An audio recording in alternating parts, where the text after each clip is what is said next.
Adana Milletvekili, Parti Meclisi Üyesi Cüneyt Canber arkadaşıma mikrofonu bırakıyorum. Sizlere o hitap edecektir.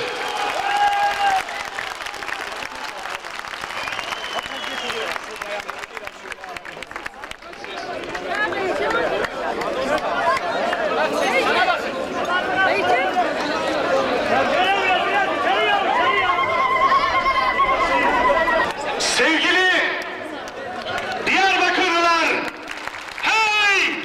Yurdumun zor günlerde açan çiçekler gibi insanları, hepinize merhaba!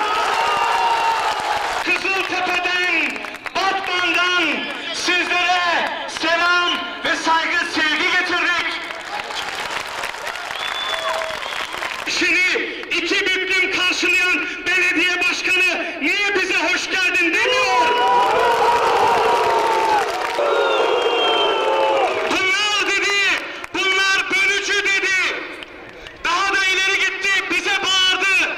Biz sizi, bu ülkeyi size böldükmeyiz dedi. Biz bu ülkeyi bölmek için yola çıkmadık. Bu düşmanlığı kullanarak devlet ve millete olan bağlılıklarını yerine getireceklerini sanıyorlar.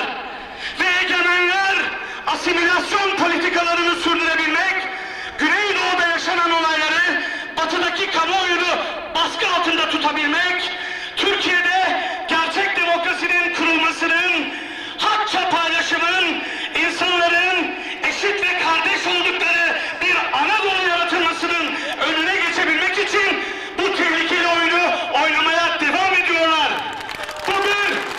Bu bir tarihsel yanılgıdır.